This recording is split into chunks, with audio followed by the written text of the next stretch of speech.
পরিমেয়েটি মরুভূমির ওপর দিয়ে উড়ে যাচ্ছে। তাকে এখনই তার রাখাল বালককে বাঁচানোর জন্য সেই কারাগারের কাছে যেতে হবে।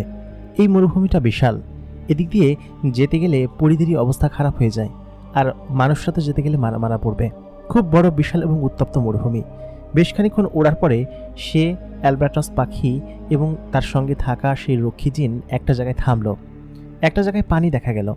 সে জায়গায় বিশাল এক জলাশয় আছে। তার কাছে যেতেই সেখানে সে দেখতে পেল কুয়ার একদম গভীরে পানি রয়েছে। সঙ্গে সঙ্গেই সেই রক্ষী জিনটা সেখানে নামলো। নামার পর সেখান থেকে পানি উঠিয়ে নিয়ে আসলো। এখান থেকে আর সামনে একটু দূরে গেলেই সেই কারাগারটা পড়বে, যেখানে সম্ভবত তার রাখাল বালককে বন্দি করে রাখা হয়েছে। সেখান থেকে যেভাবেই হোক উদ্ধার করে নিয়ে আসতে হবে এবং তাকে বাঁচাতে হবে। তার বাবার লোকজন নিশ্চয়ই তাকে সেই জাদুকর ভেবে ভেতরে ঢুকিয়ে রেখেছে এবং তাকে সেখান থেকে বের হতে দিচ্ছে না। সে ভীষণ উদ্বেগ অবস্থায় আছে। তার বান্ধবী তাকে বলতে লাগলো, তুই চিন্তা করিস না, সব কিছু ঠিক হয়ে যাবে। আর আমরা যদি ওকে একবার পেয়ে যাই তাহলে তো ওর আর কোনো শাস্তি হবে না। আমাদের এখানে জাদুকরদের সব থেকে বড় শাস্তি হচ্ছে মৃত্যুদণ্ড। ওকে যদি কোনোভাবে আমরা এখান থেকে বের না করতে পারি তাহলে নিশ্চয়ই ওকে মেরে ফেলা হবে। এর আগেও এমনটা ঘটেছে। এটা শুনতেই পরীটা চিৎকার দিয়ে উঠল, বলল কি যে এমনটা হওয়ার আগে আমার মৃত্যু হোক। আমি ওকে খুব ভালোবেসে ফেলেছি। ওকে বলার আগে যদি ও আমাকে ছেড়ে দুনিয়া থেকে চলে যায় তাহলে তো আমি নিজেকে ক্ষমা করতে পারবো না। তাড়াতাড়ি তুমি উঠে আসো রক্ষী, এবং আমাদেরকে খুব দ্রুত সেখানে যেতে হবে। তখন সেই রক্ষী বললেন, এখন দিন হয়ে গিয়েছে, আমরা এখন এখান থেকে যেতে পারবো না। রাত্রি না হওয়া পর্যন্ত আমরা নড়তেও পারবো না এখান থেকে, কারণ মরুভূমির উত্তাপ অনেক বেশি। এখন সূর্য প্রায় মাথার কাছাকাছি চলে এসেছে। আমাদেরকে এখানে বিশ্রাম করতে হবে। যদি সামনে এগোই তাহলে মারা পড়ব। সামনে বিস্তীর্ণ মরুভূমি এবং নানান ধরনের পশু পাখির বসবাস সেখানে। মরুভূমির বিভিন্ন জীবজন্তু আছে যারা কিনা জিনেদের গন্ধ আঁচ করতে পারে। আমরা সেদিক দিয়ে চাইলে যেতে পারবো না। আগে সন্ধ্যা নামক বিকেল হোক, তারপর আমরা রওনা দিতে পারবো। তারপর তারা সেখানে একটা জায়গায় জাদু বলে ঘাঁটি পাতল এবং একটা ক্যাম্পের মতো করে সেখানে বসে থাকলো। প্রচুর ঝড় এবং ধুলোবালি উঠছে আশেপাশে। সামনে ঝড় হচ্ছে সেটা আঁচ করতে পেরেই এখানে আশ্রয় নিয়েছে, এবং যে একটা পানির ফোয়ারা পাওয়া গিয়েছে সেটাই তাদের জন্য অনেক বেশি। এবং সবকিছু মিলিয়ে তারা যেন এখানেই আশ্রয় নেওয়ার জন্য একদম উপযুক্ত স্থান খুঁজে পেল। চারিদিকে বেষ্টিত সেই পাহাড়ের মাঝখানে একটা রাস্তা। সেই রাস্তা দিয়ে হেঁটে যাচ্ছে দুজন পথিক জিন। তারা একে অন্যের সঙ্গে বলাবলি করছে। আমাদের এখানে কয়েক বছর পরপরই কেমন যেন মানুষ এবং অদ্ভুত সব রকমের তান্ত্রিক পাওয়া যায়, যারা কিনা জাদু বলে আমাদের এখান থেকে নানান জিনিস তুলে নিয়ে যায়। আমাদের এই জায়গাটা কত নিরাপদ এবং এই জিনের অঞ্চল কত নিরাপদভাবে আমরা তৈরি করেছি। তারপরে মানুষেরা কিভাবে এখান থেকে বিভিন্ন জিন নিয়ে তাদের ওইখানে নিয়ে তাদের মতো করে জাদু বলে নিয়ন্ত্রণ করে থাকে। তবে এবার মনে হয় এই লোকটার কোনো নিস্তার নেই, এর ফাঁসি চাই। সামান্য একটু আগে যেতেই দেখা গেল যে কয়েকজন মিছিল বের করেছে যে জাদুকরের ফাঁসি চাই, জাদুকরের ফাঁসি চাই। আমাদের জিন্নগরীতে কোনো জাদুকরের স্থান নাই। জাদুকরটা যে বন্দী হয়েছে সেটা সকলে জেনে গিয়েছে এবং সকলেই তার বিচার চায়, এবং সে যে একজন জাদুকর কিনা সেটা তো আগে জানতে হবে। সে তো স্বাভাবিক কোনো মানুষও হতে পারে, হয়তো ভুল করে সেখানে চলে এসেছে। তারা সামনে সে ভিড়ের সঙ্গে মিশে গেল। ওইখান থেকে সামান্য একটু দূরে প্রাসাদ। সেখানে হচ্ছে এখানকার মহারাজ, মানে হচ্ছে এখানকার সম্রাট বসবাস করে। সেই সম্রাট তখন বললেন যে বাইরে এত চিল্লি কিশোর রক্ষী। কিছুক্ষণ বাদে একজন রক্ষী সেখানে প্রবেশ করে বলল, মহারাজ, বাহিরে সেই জাদুকরকে শাস্তি দেওয়ার উল্লাসে সবাই মিছিল করছে। সম্ভবত ওইটা একটা সত্যি জাদুকর, না হলে এরকম ভাবে এলাকার মধ্যে ছড়াছড়ি হবে কিভাবে, আর এলাকার ভিতরে সবাই ছড়ালো কিভাবে? জাদুকরদের আমাদের তো এখানে প্রবেশ নিষেধ।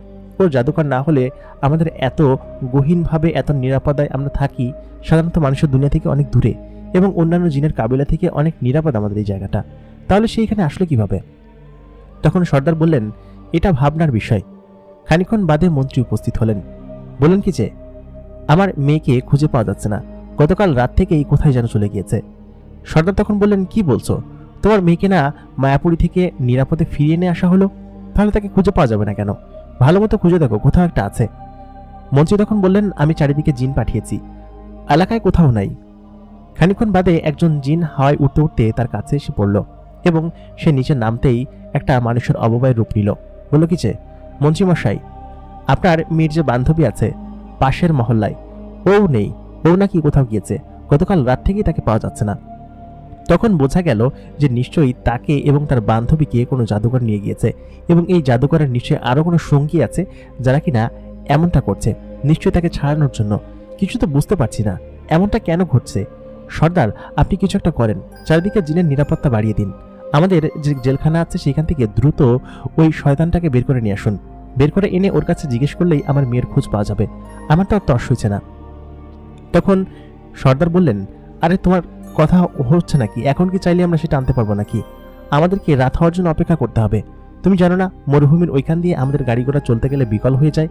মরুভূমির ওইখানটা আমাদের রাখা হয়েছে মূলত ওইসব সর্দার শয়তানদেরকে নিরাপদে রাখার জন্য, যাতে করে তারা না পালাতে পারে। স্বাভাবিক কোনো মানুষ অথবা স্বাভাবিক কোনো জিন ওইখান থেকে পালাতে পারবে না দিনের বেলা, আর রাতের বেলা আমাদের পাহারা তো খুব কড়াকড়িভাবে থাকে। সেটা তুমি চিন্তা করো না, আমি চারিদিকে আরও রক্ষী পাঠানোর ব্যবস্থা করছি, আর রাতের মধ্যেই তাকে এখানে নিয়ে আসার ব্যবস্থা করছি। তারপর রাতেই তার বিচার হবে। সব মিলিয়ে চিন্তা করো না।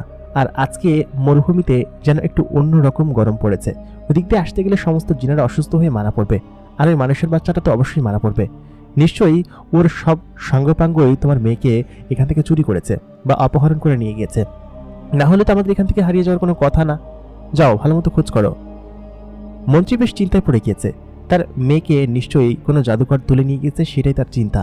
এবং মানুষের জ্বালাই এবং মানুষের সব জাদুকরের জ্বালাই তারা টিকতে পারে না।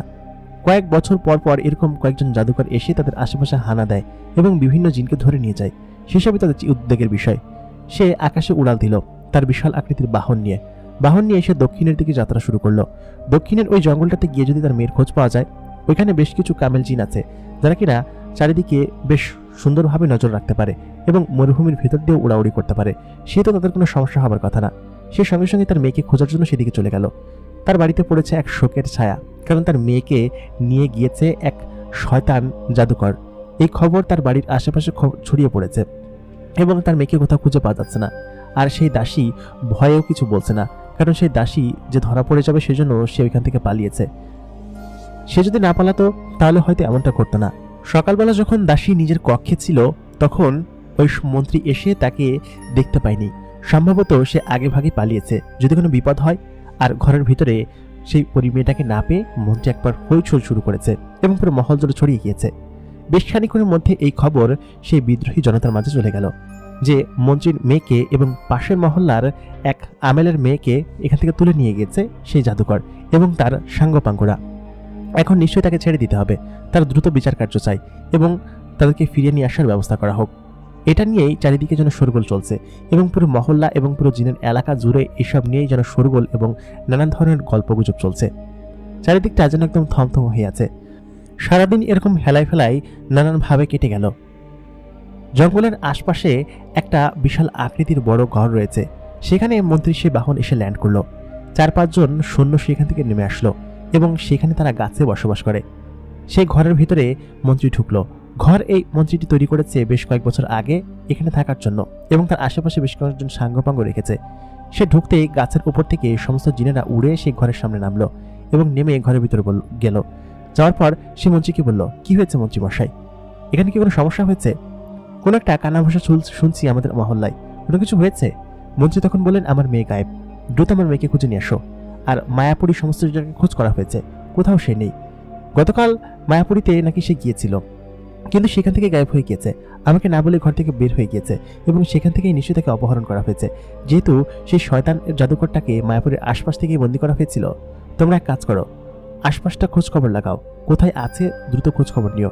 আর নিশ্চয়ই সে মরুভূমিতে যাবে না, মরুভূমিতে তো উত্তপ্ত। তুমি মরুভূমি বাদে অন্য সব জায়গায় খোঁজো, আমাকে দ্রুত এলাকায় ফিরে যেতে হবে সন্ধ্যা লাগার আগেই, কারণ ওই শয়তানটার বিচার কার্য সন্ধ্যার পরেই শুরু হবে এবং আমরা তাকে এখানে ডেকে নিয়ে এসে যা করার তা করবো, ঠিক আছে? ওইদিকে মরুভূমির সে জেলখানার মধ্যে রাখাল বালক বসে আছে এবং অপেক্ষা করছে কখন তাকে সেই রাজ্যের ভিতরে নিয়ে যাওয়া হবে এবং সেখানে তার বিচার কার্য সম্পন্ন করা হবে, কারণ তার বাঁধন শেকল সমস্ত কিছু খুলে দেওয়া হয়েছে এবং সে যে একটা জিন নয় বা সে যে একটা জাদুকর নয় সেটা তারা খুব ভালোভাবে বুঝতে পেরেছে, কারণ তার জাদুবিদ্যার বলে এতক্ষণ সে চাইলে বেরিয়ে যেতে পারত এবং সমস্ত কিছু তার পক্ষেই রয়েছে। এবং এখানকার যে রক্ষী আছে তারা তার জন্য সাফাই গাইবে এবং এখানকার যে মূল রক্ষী যে কিনা ওকে সবসময় গার্ড দেয়, তার সাথে সে সন্ধি চুক্তি করেছে যে তাকে সেই দেশে নিয়ে যেতে হবে, তাহলে কেবলমাত্র সে তার সাহায্য করবে এবং সেটা করেছেও। রাখাল বালক চুপচাপ বসে আছে, সে আজকে খুব ভালো খাবার খেয়েছে এবং সেই জিনটার সঙ্গে গল্প করছে বসে বসে। এখানে কি হয়, কিভাবে কি করতে হয়, কিভাবে সেই মেয়েটার সঙ্গে তার পরিচয় পেয়েছে এবং কিভাবে মায়াপুরীতে গিয়েছিল, মায়াপুরীর সমস্ত ঘটনা, মায়াপুরী দেখতে কেমন, সমস্ত বিষয় সেই রক্ষী জিনটাকে বলেছে। এবং রক্ষী জিন মায়াপুরীতে যাওয়ার জন্যও তার কাছে বলেছে, যদি কোনোদিন এখান থেকে বের হতে পারেন তাহলে আমাকে যেন মায়াপুরীতে নিয়ে যাওয়া হয়, আর সেই মালেকা জিনের সঙ্গে যদি সে কোনোদিন মিশতে পারে তাহলে যেন তাকে এই কারাগারের দায়িত্ব থেকে মুক্তি দেওয়া হয়। সমস্ত কিছুই তার সঙ্গে চুক্তি হয়েছে এবং সে সেটা করবে সেটাই বলেছে। এবং জিনটার যে খুব ভালো সেটা বোঝা যাচ্ছে। সে খুব বোকা এবং খুব নিম্নমানের জিন, নিম্ন শ্রেণীর একজন রক্ষী জিন। এগুলোই তারা বলাবলি করছিল। এবং এগুলো করতে করতেই ভেতর থেকে খবর আসলো যে আজকে সন্ধ্যার পরে তাকে নাকি আবার বিচার কার্যালয়ে নিয়ে যেতে হবে, কিন্তু তাকে দুদিন পরে নিয়ে যাওয়ার কথা ছিল। আজকে কেন নিয়ে যাচ্ছে? বলল কি যে জরুরি বৈঠক আছে এবং ওর বিচার আজকের মধ্যে সম্পন্ন করতে হবে।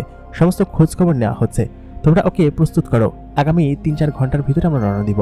সূর্য একটু পড়তে শুরু করেছে, আমরা সন্ধ্যার দিকে রওনা দিব, ওপর থেকে নির্দেশ আছে। তাই বলেই সেই গেটটা আবার বন্ধ করে দিয়ে তারা চলে গেল।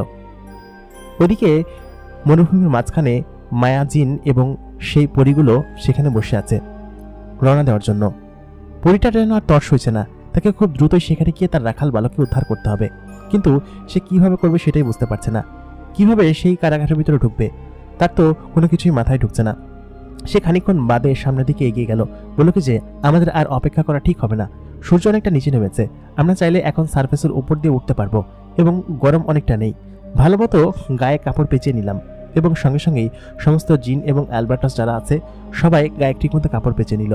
বেশ খানিকক্ষণ ওড়ার পরে সেই জায়গাটায় চলে আসলো, যে জায়গাটায় ওই কারাগারটা নির্মিত এবং একটা পাহাড়ের গুহার ভেতর দিয়ে সুড়ঙ্গ পথ দিয়ে নিচে চলে গিয়েছে এই কারাগারটা।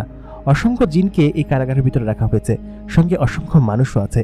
কিন্তু এই কারাগারের ভিতর ঢুকতে হলে অসংখ্য সুরক্ষা বেষ্টনী পেরিয়ে তারপর ভিতরে ঢুকতে হবে। কারাগারের চারপাশে বেশ কিছু বড় বড় ইমারত রয়েছে এবং সেই ইমারত হচ্ছে এখানকার রক্ষীরা উপর থেকে নিচে সবকিছু দেখে, আশেপাশে কেউ আছে কিনা এবং এখান থেকে কেউ বেরিয়ে যেতে পারবে কিনা সেটাও তারা খেয়াল করে। তারপর সেখানে থাকা সেই জিনটা বলল, রক্ষী জিন যারা কিনা এই দুজন পরীর সঙ্গে এসেছে এবং মানুষের পৃথিবীতে দেখা হয়েছিল, সেই রক্ষী জিনটা বলল, আমরা এখান থেকে কোনোভাবে প্রবেশ করতে পারবো না। আমি বহু বছর আগে একবার এখানে এসেছি এবং এর সমস্ত ফাংশন আমি জানি। রাজকুমারী, আপনি চাইলে দিক দিয়ে প্রবেশ করতে পারবেন না। এখানে অনেক বড় বড় জিনেরা আছে এবং আপনি যদি বলেন যে ওকে আনার জন্য যাবেন তাহলে এরা খেপে যাবে। এরা কোনোভাবেই মন্ত্রী এবং সেই সর্দারের অনুমতি ছাড়া কোনোভাবে বের হতে দিবে না। আপনি বোঝার চেষ্টা করুন, আপনি সামনে গেলেই ধরা পড়ে যাবেন।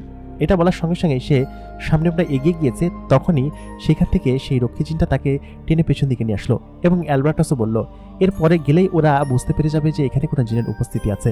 আমাদেরকে অন্য কোনো পাশ দিয়ে যেতে হবে, অন্য কোনো রাস্তা দিয়ে। এখান দিয়ে সত্যি আমরা প্রবেশ করতে পারবো না। আর এখানে আপনার কোনো জাদুবিদ্যা কাজ করবে না, কারণ এটা জেলখানা।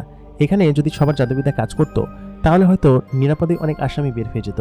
আমাদেরকে অন্য কোনো পন্থা অবলম্বন করতে হবে, না হলে কিন্তু আমরা এর ভিতর দিয়ে সত্যিই প্রবেশ করতে পারবো না। পরিমেয়টা তখন রেগে গেল, বলল কি যে কি করা যায়, কিছু তো বলছো না তোমরা। আমার রাখাল বালককে ওরা বন্দি করে রেখেছে এখানে, ওইখান থেকে দ্রুত বের করে নিয়ে আসতে হবে। আমি তো কিছু বুঝতে পারছি না, আমাদেরকে দ্রুত এখানে যেতে হবে, না হলে তো সমস্যা হয়ে যাবে। তখন সেই রক্ষী জিনটা বলল, আমাকে একটু ভাবতে দিন, আমি এই জায়গার ম্যাপটা সম্পূর্ণরূপে বের করি এবং দেখি কোনো কিছু হয় কিনা, আর যদি পারি তাহলে হয়তো আমি একটু চিন্তা করে দেখি। এখানে আমাদেরকে একটু বসতে হবে।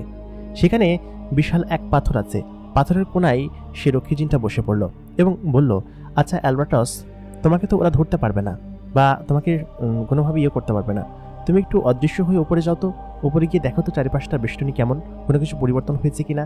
আমি যা যা বলবো সেরকম কোনো কিছু পরিবর্তন হয়েছে কিনা সেটা শুধুমাত্র দেখবে। যদি সেরকম ঠিকঠাক থাকে তাহলে আমার কাছে এসে জানাবে, ঠিক আছে? ও সমস্ত কিছু অ্যালবার্টাসকে জানাতে লাগলো এবং অ্যালবার্টাস তখন ওপরে উঠে গেল এবং সমস্ত কিছু দেখতে গেল। ওদিকে পরিমেয়টা বেশ খানিকটা চিন্তিত অবস্থায় বসে রয়েছে, কিভাবে কি করা যায় কিছুই তো বুঝতে পারছে না। কিছুক্ষণ বাদে অ্যালবার্টাস ফিরে আসলো, বলল কি যে হ্যাঁ, আপনি যেরকম ভাবে বলেছিলেন আশপাশটা ঠিক সেরকম ভাবে বেষ্টনী দেওয়া আছে এবং এখানে ঠিক আগের মতোই রয়েছে, কোনো কিছুর পরিবর্তন হয়নি। ঠিক তখনই সে চিন্তায় বসে পড়ে বলল যে আই হাই, আমরা কি করেছি?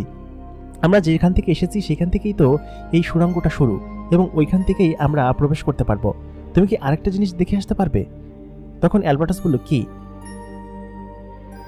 সেই রক্ষী চিন্তা বলল, এই সুরক্ষা বেষ্টনীর চারপাশে দেখবা কি যে আরো 3টা কুয়া আছে। একটা কুয়া আমরা পেরিয়ে এসেছি, ওইটা হচ্ছে কারাগারের শুরু, এবং এটা একটা নির্দেশনা যে এখানেই কারাগারের শুরু এবং এখান থেকেই শেষ। তুমি দেখে আসো তো বাকি 3 কোণায় আছে কিনা। ঠিক যতটুকু দূরত্ব এই পাশ থেকে আমরা এসেছি অতটুকু দূরত্ব এই 3 কোণায় তোমরা যাবে। যদি দেখো যে কুয়াটা আছে, তার মানে বোঝা গিয়েছে আমাদের যে কোনো একটা কুয়া দিয়ে প্রবেশ করলেই আমরা সেই জায়গা পর্যন্ত পৌঁছে যাব। সঙ্গে সঙ্গে অ্যালবার্টাস উড়ে গেল। অ্যালবার্টাস আলোর গতিতে উঠতে পারে এবং সে আলোর গতিতে উড়ে কয়েক মিনিটের মধ্যে ফেরত আসলো।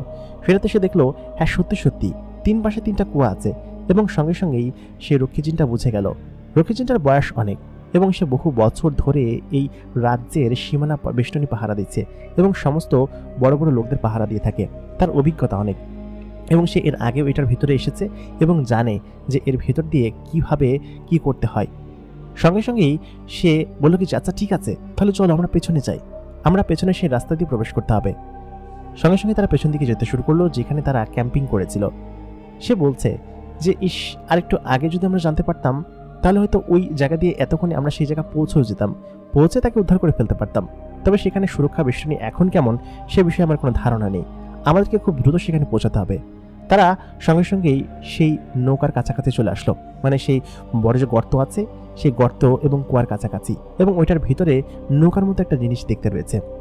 তারা সেই নৌকা কুয়ার ভিতরে নেমে গেল, কিন্তু কুয়ার ভিতরে তো পানি আর পানি, এটার ভিতর দিয়ে তারা নিচে নামবে কিভাবে সেটাই বুঝতে পারছে না। অ্যালবার্টাস তখন বলল, দাঁড়ান, এখানে নিশ্চয়ই কোনো জাদু আছে এবং নিশ্চয়ই কোনো বুদ্ধি খাটাতে হবে, না হলে এই কুয়ার মুখ খুলবে না। নিশ্চয়ই এখানে কোনো দরজা আছে, আমি একটু ভালো মতো দেখে নিই। তারা সকলে কুয়ার ভিতরে উঠছে এবং চারিদিকটা খুব সুন্দরভাবে দেখতে লাগলো। খানিক্ষণ বাদে অ্যালবার্টাস বলল, আমি পেয়েছি, একটা সুড়ঙ্গ পেয়েছি, এদিক দিয়ে সম্ভবত যেতে হবে। ওইখানে একটা নকশা আঁকা। অ্যালবার্টাস খানিক্ষণ আগে কুয়ার বাইরে একটা পাথরের নকশা আঁকা দেখেছে এবং সেখানে একটা চাকতির মতো কিছু একটা আছে। তখন অ্যালবার্টাস বলল, আমি পেছন থেকে ওইখানে যেতে হবে আমাদেরকে, চলুন, আপনি ওইখানে চলুন। সে রক্ষীজিনটাকে বলল। রক্ষীজিন এবং অ্যালবার্টাস নিচে গেল এবং সেই পরিগুলো বাইরে চলে আসলো। বাইরে এসে সেখানে থাকা সেই সিম্বলের কাছে গিয়ে সেটা ঘোরাতে লাগলো এবং ঘোরানোর সঙ্গে সঙ্গে শব্দ হচ্ছিল, বেশ বড় আকৃতির শব্দ, কিন্তু কোনোভাবেই সেটা খুলছিল না। খানিক্ষণ তারা চিন্তা করতে লাগলো যে কিভাবে এই বেষ্টনীটা খোলা যায়, কিছু তো বোঝা যাচ্ছে না। সঙ্গে সঙ্গেই অ্যালবার্টাস বলল, ওইখানের ওই বড় একটা চাকতি দেখেছি না, ওইটাও নিশ্চয়ই এইটার সাথে সাথে ঘোরাতে হবে, না হলে নিশ্চয়ই দরজা খুলবে না, আমি ওইখানে যাচ্ছি। অ্যালবার্টাস সঙ্গে সঙ্গে পাখির বেষ্টনী থেকে একটা মানুষের রূপ নিয়ে নিল এবং একটা মানুষের অবয়বের মতো সে আকাশে উঠতে থাকলো, যেমনটা ওই রক্ষীচিহ্নটা আছে। ওইখানে গিয়ে দুজনে মিলে তালে তালে মানে সিগন্যাল দিয়ে দিয়ে একের পর এক সেই ছড়িটা ঘোরাতে লাগলো এবং সেই বড় ছড়িটা ঘোরানোর সঙ্গে সঙ্গেই একটা বিকট শব্দে সেই জায়গাটা নড়ে উঠল এবং খানিক্ষণ বাদে সেই কুয়ার মাঝখানের পানি সরে গিয়ে নিচে নেমে গেল এবং একটা দরজা দেখা গেল। সেই দরজাটা সঙ্গে সঙ্গে খুলে গেল এবং দরজা খুলে যাওয়ার সঙ্গে সঙ্গেই তারা সেই দরজা দিয়ে ভিতরে প্রবেশ করলো। ভেতরে যাওয়ার সঙ্গে সঙ্গে দরজা খপাট করে লেগে গেল, তার মানে এদিক দিয়ে আর তারা বের হতে পারবে না। এইটা বের হওয়ার একমাত্রই দরজা ছিল, তাদেরকে সামনে এগিয়ে যেতে হবে, অন্য কোনো পথ দিয়ে বের হতে হবে। যখন তারা সকলে সেখানে প্রবেশ করে ফেললো, আসলে তারা বুঝতে পারলো যে এদিক দিয়ে তাদের বের হওয়ার কোনো ওয়ে নাই এবং তারা সামনের দিকে এগিয়ে যেতে লাগলো। সামনে গহীন অন্ধকার এবং এই অন্ধকারের ভিতর দিয়ে একটা আলো দিয়ে তারা সামনে এগোচ্ছে। অ্যালবার্টাস চাইলে সবকিছু করতে পারে, সে তার লেজের মাথায় একটা আলো জ্বালিয়ে সামনের দিকে উঠতে শুরু করলো। অ্যালবার্টাস মূলত একটা জিন পাখি এবং সে জিনের মতো করে রূপ ধারণ করতে পারে। সে চাইলে পাখির মতো করে উঠতে পারে, কিন্তু তার পাখির মতো করে উঠতে স্বাচ্ছন্দ্য বোধ করে এবং তাতেই তার ক্ষমতা বেশি। সে সামনের দিকে এগিয়ে যাচ্ছে। লম্বা গহীন একটা সুড়ঙ্গ, দুই দিকে যেন মাটিতে এক অন্য রকম পরিবেশ সৃষ্টি করে রেখেছে। সামনে এগোতেই দেখলো দুটো দরজা, একটা দরজা দক্ষিণ দিকে আর একটা উত্তর দিকে। কোনটা দিয়ে গেলে তারা সেই জায়গায় পৌঁছাবে কিছুই বুঝতে পারছে না, কারণ অনেকটা পথ তারা পেরিয়ে এসেছে এবং এই কুয়া থেকে সেই বড় জেলখানার গেট পর্যন্ত আসতে তাদের অনেকটা সময় লেগেছিল। এখানেও নিশ্চয়ই অনেকটা সময় লাগার কথা। দুইটা দরজার কোনটার ভিতর দিয়ে গেলে তারা জায়গা মতো পৌঁছাতে পারবে সেটাই বুঝতে পারছে না। তারা সেখানে হতভম্ব হয়ে দাঁড়িয়ে রইল, কারণ হচ্ছে সঠিক দরজা খুলে তাদেরকে ভেতরে প্রবেশ করতে হবে। এই দরজা খোলার চাবি তাদের কাছে নেই। মায়াপুরীতে একদল জিন এসে বসে আছে, তারা পরি মেয়েটাকে খুঁজছে, তাকে খুঁজে পাওয়া যাচ্ছে না। সেখানকার যে রক্ষী আছে তার কাছে জিজ্ঞেস করতে বলল, সে তো গতকালকেও এখানে এসেছিল, তারপর কোথায় গেছে আমি জানি না। তাদের সঙ্গে একটা রক্ষীও আছে, তবে আপনারা তাদেরকে কেন খুঁজছেন? রক্ষীজনগুলো বলল যে সে নাকি হারিয়ে গিয়েছে, তান্ত্রিক এবং জাদুকররা নাকি তাকে তুলে নিয়ে গিয়েছে, এমনটা চর্চা চলছে। আমাদেরকে খুদ মন্ত্রী পাঠিয়েছেন তদন্ত করার জন্য, এই জন্য খুঁজে বেড়াচ্ছি। তবে সেখানকার রক্ষী বলল, না না, আমি জানি না তারা কোথায় গিয়েছে, তবে তাদেরকে আমি দক্ষিণের দিকে যেতে দেখেছি, সেদিকে কোথাও একটা যাবে হয়তো। তবে তার সাথে একজন রক্ষী জিন ছিল, তাদের সঙ্গে বেরিয়েছে, কোনো বিপদ তো হবার কথা না। আমি কিছু বুঝতে পারছি না, আপনারা যা বলছেন তারা যা করছে তার সাথে কোনো মিল নেই। এই কথা বলতেই বলল, আচ্ছা ঠিক আছে, আমরা তাহলে দক্ষিণের জঙ্গলের দিকে যাচ্ছি। জঙ্গলের বাড়িতে তারা যাবে না, আর ওদিকে তো মরুভূমিতে তো তাদের কোনো কাজ নেই, সেহেতু জঙ্গল খুঁজে আসি আমরা। তাই বলে সেই রক্ষী জিনের দল আকাশে উড়াল দিল এবং ধোয়া হয়ে আলোর বেগে ছুটতে লাগলো। ওদিকে রাজসভায় ফিরে মন্ত্রী বলল কি যে, কই, তাকে কি আজকে আনা হবে? কার্যক্রম কখন শুরু হবে? সকলে কি রাজসভায় এসেছে? সর্দার বলল, হ্যাঁ, সকলে আনার প্রস্তুতি চলছে। আর দেখি রাজ্যে যে অবস্থা শুরু হয়েছে, তাতে করে সকল জনতা না হয় আবার মহলের ভিতরে ঢুকে যায়। যদি ঢুকে যায় তাহলে তো একটা বিশ্রী কায়দা বেঁধে যাবে। আর আপনার মেয়ে যে নিখোঁজ হয়েছে সেই কথা বাহিরে কিভাবে ছড়ালো? মন্ত্রী বলল, তা তো জানি না, তবে কেউ একজন ছড়িয়েছে। এইসব নিয়ে শ্রোতা এবং জনতা আরো বেশি যেন চিল্লাপাল্লা শুরু করেছে এবং সব জায়গায় খুব বেশি হারে আন্দোলন হচ্ছে। আমাদের রাজ্যটা হঠাৎ করে অরাজকতায় ভরে গেল কেন, কিছু তো বোঝাতে যাচ্ছে না। ওকে শাস্তি না দিলে হয়তো কাজ হবে না।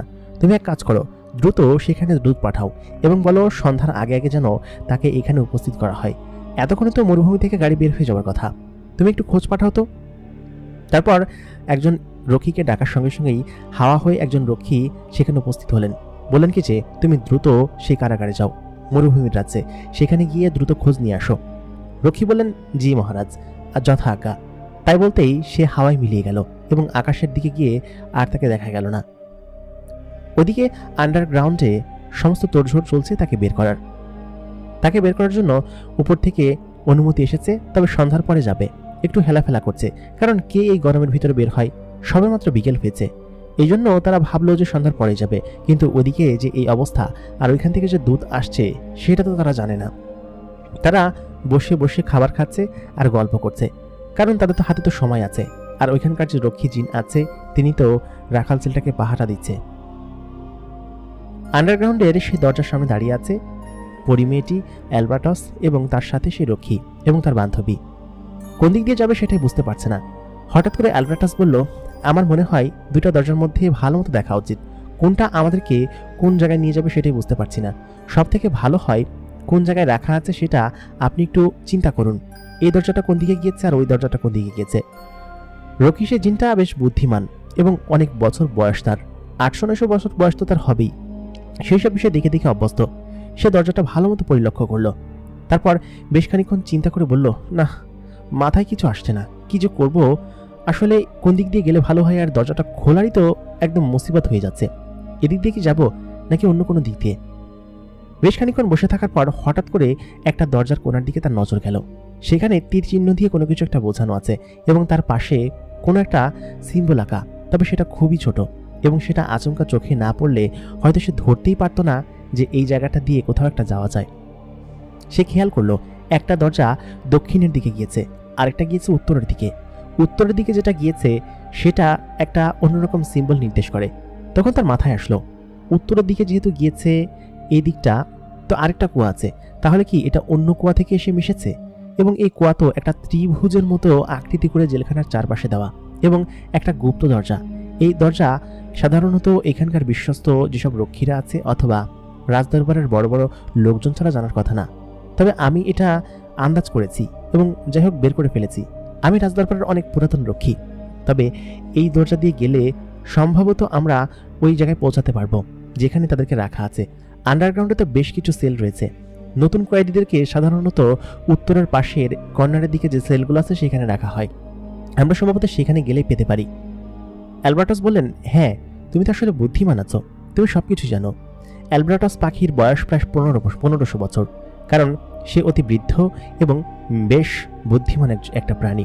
সে চাইলে যে কোনো সময় মানুষের রূপ ধারণ করতে পারে এবং জিনের রূপ ধারণ করতে পারে, কিন্তু তার আসল রূপ হচ্ছে সে একটা পাখি এবং এটা জিনেদের পাখি।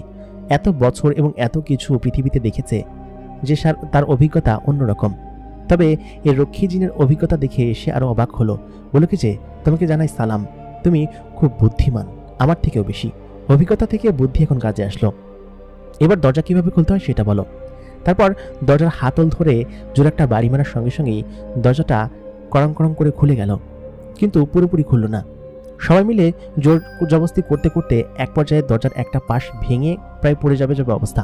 তখন সেটা ধরে সামান্য একটু ফাঁকা দিয়ে সকলে ঢুকে গেল ধোয়া হয়ে। জিনেদের পুরো শরীর ঢোকানোর কোনো দরকার নেই, তারা চাইলে এদিক দিয়ে ধোয়ার মতো হয়ে ঢুকে যেতে পারে। তারপর দরজাটা আবার পেছন দিক দিয়ে টান দিয়ে বন্ধ করে দিল, যাতে করে এটা বন্ধ না হয়ে যায়। এরকম দরজা এর আগে কখনো দেখিনি, কারণ দরজাটা ছিল বিশাল আকৃতির, মোটা এবং পুরুত্ব, খুব মোটা পুরুত্ব। সাধারণত প্রায় একজন মানুষ আড়াআড়ি বসে যাবে এরকম মোটা পুরুত্বের দরজা। সেদিক দিয়ে ঢুকতেই আবার অন্ধকারচ্ছন্ন একটা জায়গা, মনে হচ্ছে কোনো গুহার মুখ দিয়ে আমরা বেরিয়েছি। পরিমেয়েটি, তার বান্ধবী এবং অ্যালবার্টাস সামনে এগিয়ে যাচ্ছে। অ্যালবার্টাস ওদের আশপাশ দিয়ে উড়াউড়ি করে এবং সবসময় একটু আগে গিয়ে সমস্ত কিছু দেখে এবং বিপদ থেকে সংকেত দিয়ে থাকে। তারা যখন সামনে গেল, খেয়াল করলো সামনে থেকে একটা দাবানলের মতো আলো জ্বলছে, এবং তারা যখন একটু সামনে গিয়ে সেই গুহার মুখের কাছাকাছি আসলো, খেয়াল করলো সেইখান দিয়ে বেশ বড় একটা আগুনের নদী বয়ে চলে গিয়েছে। তবে সেটা কোনো পানির নদী না, বা পানির মতো বয়ে চলছে না, দাউ দাউ করে আগুনও জ্বলছে না, একদম শক্ত ফর্মে লাল আভার মতো কোনো কিছু একটা একটু একটু করে গলে গলে বয়ে চলছে, যেমনটা মোম গললে হয়। তবে এই আগুনের নদী পার হয়ে ওই পাশে তাদেরকে যেতে হবে, কারণ ওই পাশে বিশাল আকৃতির একটা গেট দেখা যাচ্ছে। সম্ভবত এই গেট পার হয়ে ওই পাশে যেতে হবে। খানিকক্ষণ বাদে তারা ওড়ার জন্য আকাশে উড়ল। তবে উপরে যেহেতু পাথর, সেহেতু বেশি উপরে তারা যেতে পারবে না, এবং এখানকার প্রত্যেকটা পাথর এত অসাধারণভাবে গরম হয়ে আছে যে তাতে হাত দেওয়ার সঙ্গে হাত পুড়ে যাবে। যখন সেই বৃদ্ধ এবং অভিজ্ঞ জিনটি সেখান দিয়ে যাওয়ার জন্য প্রয়াস করলো, ঠিক তখনই তার হাতে একটু ছ্যাঁকা লাগলো। তার মানে বোঝা গেল এর উপর দিয়ে স্বাভাবিকভাবে উড়ে যাওয়া সম্ভব নয়, নিশ্চয়ই অন্য কোনো রাস্তা আছে। তাহলে কি তারা ভুল রাস্তায় চলে আসলো? ওই ডান পাশের রাস্তা দিয়ে গেলে কি তাহলে চলে যেতে পারতো তারা জায়গা মতো? কিন্তু এটা কোন রাস্তা? এভাবে কি যাওয়া যাবে? কিছুই বোঝা যাচ্ছে না। এখানে কি একটা ব্রিজ হওয়ার কথা না? অ্যালবার্টাস ভালো মতো উপরে উড়ে তারপর আসলো, এসে বলল, এখানে অনেক গরম, আমি বেশি দূর পর্যন্ত যেতে পারিনি। এই গরমের মধ্যে দিয়ে যেতে গেলে নির্ঘাত একদম মোয়া হয়ে যাব, মুড়ির মোয়া হয়ে গলে নিচে পড়ে যাব, তখন আমার মৃত্যু এখানেই হবে। আমি যাচ্ছি না ভাই, তোমরা যাও। কিন্তু পিছনে যাওয়ার তো কোনো অপশন নেই, কারণ এদিক দিয়েই নিচে যেতে হবে, আর আন্ডারগ্রাউন্ডের একমাত্র রাস্তা এটাই। পেছনে যাওয়ার কোনো অপশন নেই, কারণ দরজা ওঠা এমনভাবে বন্ধ করা হয়েছে ওটা ধাক্কা দিলে খুলবেও না, এমনভাবে আটকে গিয়েছে। কি করা যায় সেটা ভাবতে ভাবতেই আচমকা খেয়াল করলো পাহাড়ের একদম নিচে থেকে একটা চারকোনা সরু কোনো কিছু বের হয়ে আছে। তবে এই জিনিসটা কি ওই পাশকে কানেক্ট করে কোনোভাবে? ভালোভাবে তার চোখটা উপর দিকে বোলালো, তারপর একটু ধোয়া হয়ে উপরের দিকে উড়ে সামনের দিকে গেল সেই অভিজ্ঞ জিনটি। তারপর সে দেখতে পেল যে অপর প্রান্তেও এরকম সেম ভাবে একই রকমের ধাতু বসানো। তার মানে এটা একটা সংযোগ সেতু, যেটা একে অন্যকে একত্রিত করে। কিন্তু কিভাবে সেটা? কোনো কি উপায় আছে?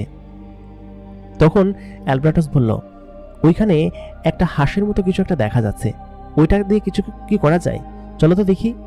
জিনিসটা আড়ালে লুকিয়েছিল, বেশ কিছু মাকড়সার জালে জিনিসটাকে একদম পেঁচিয়ে রেখেছে, দেখা যাচ্ছে না। তবে অ্যালবার্টাস যেহেতু উঠতে পারে, পাখির মতো ছোট জায়গায় প্রবেশ করতে পারে, সেহেতু সে জিনিসটা চোখে দেখে বলল কি যে হ্যাঁ, এই পাশেই তো, ওই পাশে আরও আছে। তাই দেখে তারা দুই পাশে চলে গেল এবং গিয়ে আচমকা সেই হাঁসটাতে টান দিতেই একটা গড়গড় করে শব্দ করে বড় একটা ইস্পাতের পাত দুই পাশ থেকে এসে লেগে গেল। আরে হ্যাঁ, একটা সংযোগ সেতু তৈরি হয়েছে, আমাদেরকে দ্রুত সেতু পার হতে হবে, এটা গরম হওয়ার আগেই। যেহেতু এটা একটা লোহার এবং ইস্পাতের সেতু, সেতু এই জিনিসটা খুব দ্রুত উত্তাপ হয়ে আগুন ছড়াবে, আমাদেরকে দ্রুত পার হয়ে যেতে হবে। সেটার ভেতর দিয়ে খুব দ্রুত গতিতে সকলে পার হতে লাগলো এবং খুব অল্প সময়ের মধ্যেই ওই পাশ থেকে এই পাশে চলে আসলো। তার মানে জিনিসটা এক প্রকার আচমকা ভাবেই ঘটে গেল তাদের সঙ্গে। কিন্তু এই বিশাল আকৃতির গেট দিয়ে তারা পার হবে কিভাবে, সেটাই তো বুঝতে পারছে না। তারা যখন সেটা সামনে গেল, আচমকা সেই গেটটা অটোমেটিক্যালি একা একাই খুলে গেল। ওই পাশ থেকে একজন জিন বলল কি যে, আপনারা এদিক দিয়ে কিভাবে আসলেন? জিনটা তাদেরকে সন্দেহ করেছিল, তবে যেহেতু নিজেদের এলাকার জিন এবং তার বর্মতে তাদের এলাকার সিম্বল দেওয়া আছে, সেই জন্য সেই জিনটা প্রথমে রয়েসে কথা বলল। কিন্তু তাকে তো রয়েসে কথা বলতে দিলে চলবে না, সঙ্গে সঙ্গে তাকে তারপর আক্রমণ করা হলো, আক্রমণ করে তাকে বেঁধে ফেলা হলো। ও হচ্ছে এই অঞ্চলের দ্বাররক্ষী, তবে ও একা না, সম্ভবত ওর সঙ্গে যারা ছিল তারা নিশ্চয়ই ওই প্রান্তে কোথাও একটা গিয়েছে, হয়তো একটু পর আসবে, তার আগেই এখান থেকে পালাতে হবে এবং একে সহকারে পালাতে হবে। তখন ওকে ভালো মতো বেঁধে বাহিরের একটা জায়গায় মুখ বন্ধ করে রেখে এসে সেই দরজাটা বন্ধ করে দেওয়া হলো। বন্ধ করে দিয়ে সেই বড় টানেলের ভিতর দিয়ে যেতে শুরু করলাম। টানেলের ভেতর থেকে দুজনের আওয়াজ আসছে, তার মানে দুজন জিন এদিকে এগিয়ে আসছে। তারা সঙ্গে সঙ্গে গায়েব হয়ে গেল এবং পাথরের একদম উপরে এমনভাবে সেটে বসলো যেন তাদেরকে দেখা যাচ্ছে না। জিন দুটো সেখানে যেতেই তারা অন্য কারোর উপস্থিতি অনুভব করলো এবং সঙ্গে সঙ্গেই তাদেরকে দেখে আক্রমণ করার আগেই সেই রক্ষী জিনটা তাকে ধরে এমনভাবে আবার বাঁধলো যে তার ছোটার কোনো উপায় নেই। ওর শক্তি বেশি, আর অ্যালবার্টাস সামনে গিয়ে শুধুমাত্র আপডেট দিচ্ছে আর ওরা সেই আপডেট অনুযায়ী কাজ করছে। এরকম সামনে যেতে আরও অসংখ্য জিনের বহর তাদের সাথে পড়লো, কারণ হচ্ছে তাদের এসব করা ছাড়া কোনো উপায় নেই। তাদের এখান থেকে যে কোনো মূল্যেই এরকমভাবে করে বের হতে হবে, কারণ এই কারারক্ষী খুব বড় একটা জায়গা এবং এই কারাগার কোনভাবে কিভাবে মধুর মাছের মতো মধুর চাকের মতো তৈরি করা সেটা আসলে বোঝা মুশকিল। আমাদেরকে খুব সাবধানে এগোতে হবে। আমরা সঠিক দিকে এগোচ্ছি, উত্তরের দিকে, এবং এই পাশের কোনো একটা সেলেই হয়তো ওকে রাখা রয়েছে। আমরা কি সঠিক জায়গায় এগোচ্ছি? পরিমেটি জিজ্ঞেস করলো। অ্যালবার্টাস বলল, হ্যাঁ আমরা সঠিক জায়গায় এগোচ্ছি, আমি দিক নির্দেশনা খুব ভালো জানি, এদিকে যেতে হবে আমাদেরকে। তারপর খানিকটা দূরে যেতেই একটা বিরাট আকৃতির দরজা খেয়াল করলাম। সেই দরজার কাছে যখন গেল, যাওয়ার পরে দেখলো সেখানে বেশ কিছু বাহন আন্ডারগ্রাউন্ডের ছোট ছোট ফাঁকার ভিতরে রাখা রয়েছে। তার মানে এই বাহন নিয়ে এখান থেকে পালাতে হবে, না হলে পালানোর কোনো সুযোগ নেই। কারণ আমরা যেসব পথ ধরে এসেছি কিছুক্ষণের মধ্যেই আমরা না চাইতেও সেই সব জায়গার সমস্ত অন্যান্য রক্ষীরা টের পেয়ে যাবে যে নিশ্চয়ই কোনো অনুপ্রবেশ ঘটেছে এবং সেই অনুপ্রবেশের মধ্যে দিয়ে নিশ্চয়ই জেলখানায় কোনো খারাপ কিছু হতে চলেছে। খুব শীঘ্রই আমাদেরকে এখান থেকে বের হতে হবে, কিন্তু সেটা কি হবে আমরা তো কিছু বুঝতে পারছি না। সে রক্ষী জিনটা বলল, আমাদেরকে আগে সেই কারাগার খুঁজতে হবে। তুমি এক কাজ করো, তোমার বান্ধবী এবং তুমি এখানে থাকো, আমি আর অ্যালবার্টাস ওইখানে যাই। তোমরা দুজন যে কোনোভাবে আমার সিগন্যাল দেওয়া আগ পর্যন্ত অপেক্ষা করো, এবং অপেক্ষা করা পর্যন্ত আমি যখন সিগন্যাল দিব তখনই তোমরা যে কোনো একটা বাহনের ভিতর ঢুকে সেটা স্টার্ট করে উপরের দিকে বেরিয়ে আসবে। সম্ভবত দরজা খোলা দেখলে কেউ আটকাবে না তোমাদেরকে, আর বাহনের ভিতর কে আছে সেটা বাইরে থেকে দেখার সুযোগ নেই। তোমরা এই বাহন চালাতে পারো তো? তখন দুজন মেয়ের ভিতর বললো কি যে না না, আমরা তো কেউই পারি না। অ্যালবার্টাস তখন বলল, আমি পারবো চালাতে, আমি শুধুমাত্র ইনস্ট্রাকশন দিব। তখন পরিমেয়েটি এবং অ্যালবার্টাসকে বাইরে রেখে যাওয়া হলো এবং সেই অন্য মেয়েটি মানে ওর বান্ধবী এবং সেই বড় জিনটা রক্ষী জিনটা তার সঙ্গে গেল। তারা কোনো একটা বাহনের পাশে বসে আছে। খানিকক্ষণ পরপর রক্ষীরা এ পাশ থেকে ওই পাশে যাচ্ছে আর আসছে এবং এরকম করেই বারবার যাচ্ছে আসছে। তারা ওখানে চলে গেল। কিছুক্ষণ বাদে দুজন রক্ষী তার কাছাকাছি প্রায় চলে আসলো। সে মনে করেছে যে তাকে দেখে ফেলেছে। তবে অ্যালবার্টাস বলল, চুপ থাকো, তোমাকে দেখেনি এবং আমার একটা জাদু শক্তি আছে, এই শক্তির মাধ্যমেই তাদেরকে আমি অজ্ঞান করে দিতে পারবো। তবে এটার ব্যাপারে আমার আগে কেন মনে হয়নি? এটা বলতে লাগলাম। আমি বললাম, অ্যালবার্টাস তুমি তো একদম পাগল আছো, এই বিদ্যা যদি তুমি আগে আমাদেরকে প্রয়োগ করাতে তাহলে তো এত কিছু হতো না। অ্যালবার্টাস তখন বলল, আসলে আমি এক মুহূর্তে এত কিছু করতে পারি না, আমি এই দুজনকেই করতে পারবো, তারপর আমার শক্তি আর থাকবে না, আমি একদিনে দুজনকেই অজ্ঞান করতে পারি।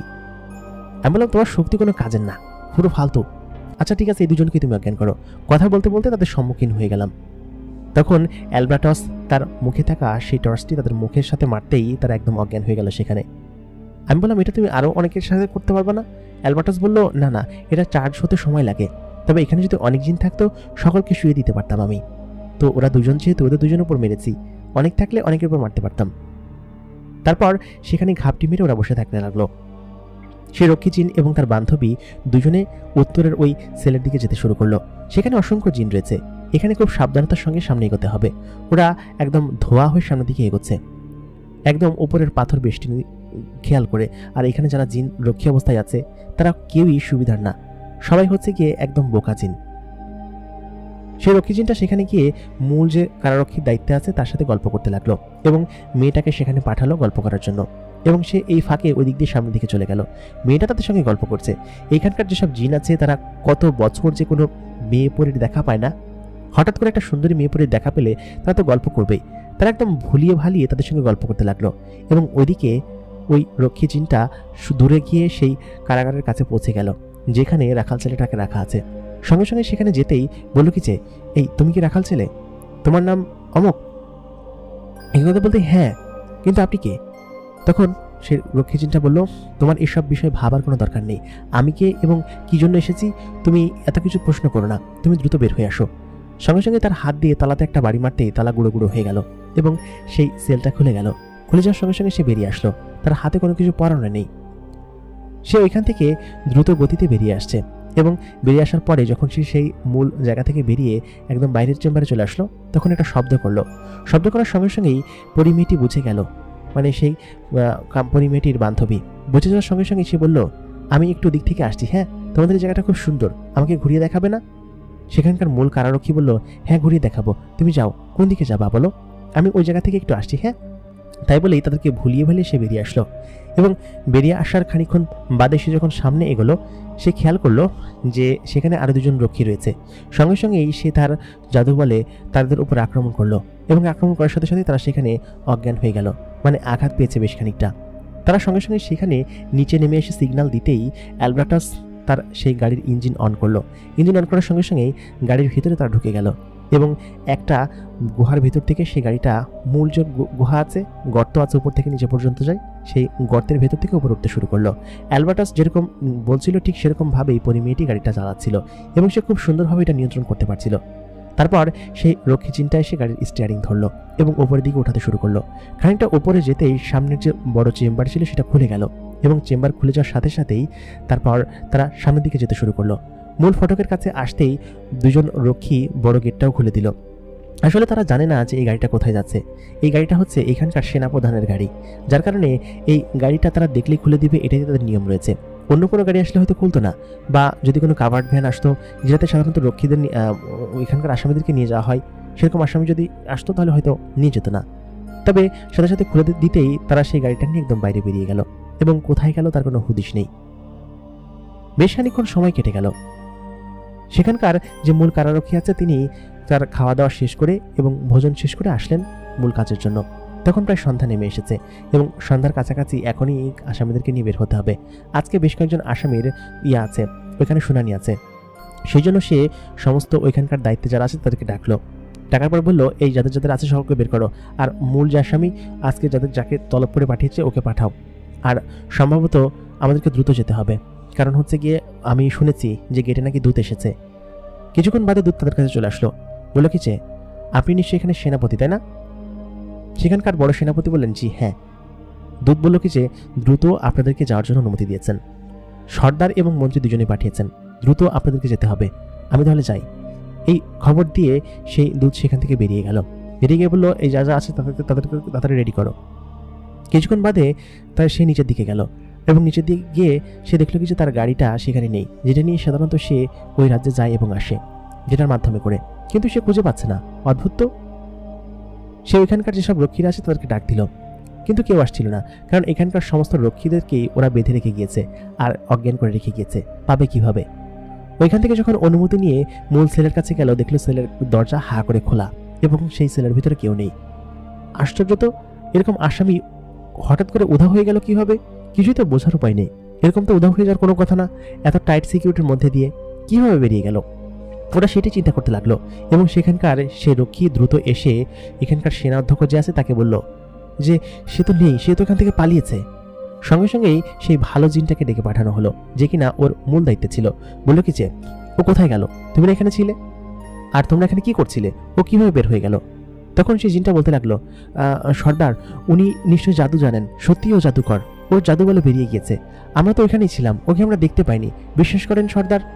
ওইখানে আরো অসংখ্য জিন ছিল, সকলেই বলল, হ্যাঁ আমরা তো কাউকে দেখতে পাইনি, কিন্তু ওরা তো এটা স্বীকার করছে না যে ওরা কোনো একটা মেয়ে জিনের সঙ্গে এখানে বসে গল্প করছিল, এবং সেই মেয়ে জিনটা ওদেরকে নানাভাবে প্রলোভন দেখাচ্ছিল।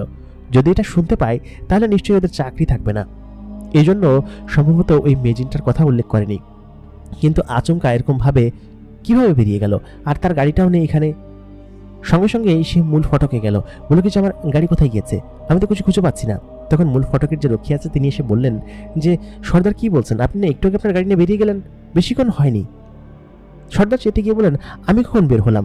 আমি তো আমার নিজের কক্ষে আরাম করছিলাম। দ্রুত দ্রুত পুরো কারাগারে সাইরেন বাজিয়ে দাও। সঙ্গে সঙ্গে সেখানে সাইরেন বাজিয়ে দেওয়া হলো, এবং সমস্ত সেনারা এক জায়গা হলো। বললো কি যে, কোথায় আছে দ্রুত বের করো, আর দূতকে খবর দাও। দূত কিন্তু কোনোভাবেই এটা যেন না জানে যে ও পালিয়ে গিয়েছে, এবং সেই জাদুকরকে আমরা পালিয়ে যেতে সাহায্য করেছি। এটা তো এক প্রকার আমরাই করেছি, আমাদের নিজেদের গাফলতির কারণে। ও কিভাবে বেরিয়ে গেল? সমস্ত জায়গায় খোঁজ লাগাও, আর এটা তো কোনো না কোনোভাবে আমাদের সর্দার জানতে পারবে। যদি জানতে পারে তাহলে আমাদেরকে আস্ত রাখবে না। দ্রুত চারিদিকে খোঁজ লাগাও। সঙ্গে সঙ্গেই আন্ডারগ্রাউন্ডের সেই টানেলের মধ্যে থেকে সমস্ত গাড়িগুলো বেরোতে লাগলো। ওদিকে ওরা সেই গাড়িটা নিয়ে উত্তরের দিকে যেতে শুরু করলো। উত্তরের জঙ্গলের বিশাল আকৃতির বড় বড় বন আছে, সেই বনের ভিতরে গেলে ওরা নিরাপদ এবং সেখানে গিয়েই হয়তো ওরা নিরাপদে থাকতে পারবে। বড় সেই লক্ষ্মী জিনটা গাড়িটা চালাচ্ছে। পরিমেয়েটা খুব সুন্দরভাবে সেখানে বসে আছে তার রাখাল বালককে নিয়ে। সে খুব খুশি এবং খুশি অবস্থায় সেখানে বসে ওর সাথে গল্পগুজব করছে। অ্যালবার্টাস বলছে, আমরা পেরেছি, এরকম একটা অভিযান আমার তো ভালো লাগে, এরকম আগে কত করেছি, কিন্তু অনেক বছর পর। রাখাল ছেলে পরিমেয়েটাকে দেখে অবাক হয়ে গেল, বলল, কি যে তুমি আমাকে এভাবে নিয়ে এসেছো, তাও এরকমভাবে উদ্ধার করে? তবে কেন? আমি তো কিছু বুঝতে পারছি না। আর আমাকে ওরা এরকম ভাবে বন্দি করে রেখেছে কিসের জন্য? আর আমাকে একজন জাদুকর কেন বলছে ওরা? তখন পরিমেয়েটা বলল, আমি জানি না কেন বলছে, সম্ভবত তোমাকে মায়াপুরীতে দেখেছে এই জন্যই। মায়াপুরীতে তো কোনো মানুষ আসতে পারে না, কোনো জাদুকর বা অন্য কোনো জিন ছাড়া। কিন্তু তুমি কিভাবে প্রবেশ করেছো এটা ওদের কাছে কিউরিয়াসিটি লেগেছে। কিন্তু আমি যে তোমাকে নিয়ে এসেছি সেটা কি তুমি বলনি? রাখাল ছেলে তখন বলল, হ্যাঁ আমি তো সেটা বলেছি। আমি সেখানে শুয়েছিলাম, কিছুক্ষণ বাদে দেখলাম 3-4টা জিন আমার কাছে আসলো, এসে আমাকে বেদন মারধর করতে শুরু করলো এবং বলল যে আমি নাকি এখানে অনুপ্রবেশ করেছি এবং আমি নাকি একজন জাদুকর। তাই বলে আমাকে মারধর করে এখানে নিয়ে আসলো। এমনকি আমাকে 2 দিন খেতে পর্যন্ত দেয়নি। তবে এখানকার একটা জিন খুব ভালো ছিল, উনি আমাকে খুব সাহায্য করেছে। আর আমার সাথে একটা মানুষ আসামি ছিল, তিনিও আমাকে সাহায্য করেছে। নাহলে তো আজকে আমাকে একদম ফাঁসিতেই চড়াতো। এমন সব কাণ্ড করেছে, আমি কি করেছিলাম বুঝতে পারছি না আমি। তখন পরিমেয়েটি বলল যে আমাদের এখানে কিছু নিয়ম আছে। আমাদের এখানে কয়েক বছর পরপরই বিভিন্ন মানুষতান্ত্রিক আমাদের এখানে আক্রমণ করে এবং বিভিন্ন জাদুকর আছে যারা কিনা জিনেদেরকে ধরে নিয়ে তাদের বশে রাখে এবং সারা জীবন তাদের বশে রেখে তাদেরকে দিয়ে খারাপ কাজ করায়। এরকম করে অসংখ্য জিন আমাদের মহল্লা থেকে তুলে নিয়ে গিয়েছে তারা। এই জন্যই এসব জাদুকর আমরা খুব ভয় পাই। এই জন্য হয়তো তোমাকে জাদুকর ভেবে তারা নিয়ে গেছে, কারণ ওদের এলাকায়, আমি তোমাকে আগেই বলেছিলাম যে আমাদের এলাকায় মানুষ প্রবেশ নিষেধ। এই জন্য কিন্তু আমি তোমাদের এখানে নিয়ে যেতে চাইনি। আমি আমার মায়াপুরীতে তোমাকে ঘুরিয়েছি, কিন্তু পরবর্তীতে তোমাকে নিয়ে যেতে চেয়েছিলাম অনুমতি সাপেক্ষে, কিন্তু তার আগেই তো ওরা তোমাকে নিয়ে গেল। সম্ভবত ওরা আমার কাছে এসেছিল কোনো কিছু বলার জন্য, কিন্তু তোমাকে দেখতে পেয়ে ভুল বুঝে নিয়ে গিয়েছে। তবে এখন আমাদেরকে ফিরলে কোনোভাবে চলবে না। যদি আমি ফিরিও, আমি কোনোভাবেই তোমাকে রক্ষা করতে পারবো না। ওরা নিশ্চয়ই জিনিসটা ভুল বুঝবে। আমি তোমাকে এক নিরাপদ স্থানে দিয়ে আসি, তারপর আমি সমস্ত কিছু বুঝিয়ে তোমাকে আমি নিয়ে যাব এবং দেখি তখন কি হয়। আমি জানি বাবাকে বোঝালে তিনি নিশ্চয়ই বুঝবেন। বলতে বলতেই তাদের গাড়িটা বিশাল আকৃতির একটা ঘন জঙ্গলের ভিতরে ঢুকে গেল। এই জঙ্গলটা বিশাল আকৃতির ঘন, আর রাত ছিল যেহেতু জঙ্গলের ভিতরে কি হচ্ছে সেটা তাদের জানার কথা না। তারা সে জঙ্গলের ভিতরে ঢুকে একটা শুনশান জায়গা, চারিদিকে শুধুমাত্র অন্ধকার আর গাছপালা, একটা ফাঁকা জায়গা দেখলো। পাহাড়ের উপরে এবং একটা পাদদেশে সেখানে ফাঁকা জায়গা দেখে তাদের যে গাড়িটা ছিল সেই গাড়িটা তারা ল্যান্ড করলো এবং সেখানে নামার পর দেখলো বিশাল আকৃতির বড় বড় ঘাস। এখানে তারা নিরাপদ, নিশ্চয়ই কোনো প্রাণী নেই এবং অন্য কোনো কিছু নেই যারা তারা আক্রমণ করবে, কারণ এই বিশাল ফরেস্টে নিশ্চয়ই বড় বড় জন্তু জানোয়ার আছে এবং এমন অদ্ভুত অদ্ভুত প্রাণী আছে যেসব প্রাণী তাদেরকে হামলা করতে পারে। আর কোনোভাবে যদি এই গাড়িটা ভেঙে এখানে, তাহলে তাদের এখান থেকে নিরাপদ স্থানে ফিরতে অনেক সময় লাগবে এবং বেগ পোহাতে হবে। তারা সেখান থেকে নেমে পড়ল, গাড়িটা একটা কোনায় রাখলো এবং সেই অ্যালবার্টাস তার জাদু বলে সেখানে একটা জায়গা ফাঁকা করে ফেললো। ফাঁকা করে পাহাড়ের পাশেই একটা সুন্দর অট্টালিকার মতো বানিয়ে ফেললো এবং সেটা সাময়িক অট্টালিকা। সেখানে হয়তো কিছুক্ষণ থাকা যাবে এবং পাথর দিয়ে সেটা তৈরি করেছে। অ্যালবার্টাসের জাদু শক্তি আছে অনেক এবং সে বহু বছর ধরে জাদুবিদ্যায় পারদর্শী। এটা করতেই পরিমেয়েটা খুশি হয়ে গেল, বলে কি যে ধন্যবাদ অ্যালবার্টাস তোমাকে, এই জন্যই তো তোমাকে সবসময় আমার সাথে রাখি। তবে তুমি আমার সাথে সাথে কেন থাকো বলো তো? তুমি সর্দারের মেয়ের সাথে থাকো না কিসের জন্য? তখন ও বলল, সর্দারের মেয়ে একটা বোকা, তুমি খুব ভালো এবং তুমি অ্যাডভেঞ্চার করতে পছন্দ করো, এই জন্য মাঝে মধ্যে আমি তোমার কাছে আসি। তোমার মায়ের সঙ্গে আমি ছিলাম, এমনকি তার মায়ের সঙ্গে আমি ছিলাম। আমি অনেক বড় এবং পুরাতন জিন, এই জন্যই হয়তো আমার এসব কিছু ভালো লাগে। আধুনিকতা আমার কাছে অনেক উন্নত লাগে, এই জন্যই। তবে তোমাদের জন্য শুভকামনা। রাখাল বালক বলল, আচ্ছা তুমি আমাকে এরকমভাবে উদ্ধার করে কেন নিয়ে আসলে? মেয়েটি তখন বলল, কেন নিয়ে এসেছি বুঝতে পারছো না? আমি বলবো না কিছু, তুমি বুঝে নাও। তারপর তারা একে অন্যের দিকে তাকিয়ে থাকলো। রাত ভীষণ গভীর হচ্ছে, কি হয় কে জানে। ওদিকে তাদের খোঁজার জন্য নিশ্চয়ই চারিদিকে সৈন্য লাগিয়েছে, তাদেরকে খোঁজা হচ্ছে। প্রিয় দর্শক, এই গল্পের 5ম এপিসোড এখানেই শেষ। 6ষ্ঠ এপিসোডে কি হবে জানতে হলে আমাদের সঙ্গে থাকুন। যেমনটা আমি বলেছিলাম গত এপিসোডে আপনাদেরকে 300 কমেন্ট করতে বলেছিলাম ভিডিওতে, আপনারা অনেকেই হয়তো করেছেন, অলমোস্ট 300 হয়ে গিয়েছিল। তারপরেও আমি এই ভিডিওটা যখন রেকর্ড করছি এবং যখন পাবলিশ করব ততক্ষণে হয়তো 300 কমেন্ট হয়ে যাবে এবং আমি আশা করছি যে পরবর্তী ভিডিওতেও আপনারা 300 কমেন্ট করবেন এই ভিডিওর ডেসক্রিপশনে, এই ভিডিওর কমেন্ট বক্সে। সেটা করলেই কেবলমাত্র আমি পরবর্তী এপিসোড নিয়ে আসবো। আপনারা দেখছেন যে গল্পটা কত ইন্টারেস্টিং হচ্ছে, এবং পরবর্তী এপিসোড আরও যদি ইন্টারেস্টিং চান এবং দ্রুত চান, তাহলে যত দ্রুত আপনারা 300 কমেন্ট করতে পারবেন, যদি 1 ঘন্টার ভিতরে করতে পারেন তাহলে আমি 1 ঘন্টার ভিতরে পরবর্তী এপিসোড নিয়ে আসবো। সেটা আপনাদের উপর নির্ভর করছে। আশা করি আজকের এপিসোডটা আপনাদের কাছে ভালো লেগেছে। বরাবরের মধ্যে কণ্ঠে আমি আরজে ইমরান এতক্ষণ আপনাদের সঙ্গে ছিলাম, এবং গল্পটি আমার নিজের লেখা এবং আপনারা শুনছেন সেটা। আশা করি আপনাদের শোনার অভিজ্ঞতা খুব ভালো হচ্ছে। দেখা হবে পরবর্তী এপিসোডে। ততক্ষণ পর্যন্ত সবাই ভালো থাকবেন, সুস্থ থাকবেন, এবং বেশি বেশি করে কমেন্ট করবেন এবং আমাদের চ্যানেলটাকে সাবস্ক্রাইব করে রাখবেন। ধন্যবাদ সবাইকে।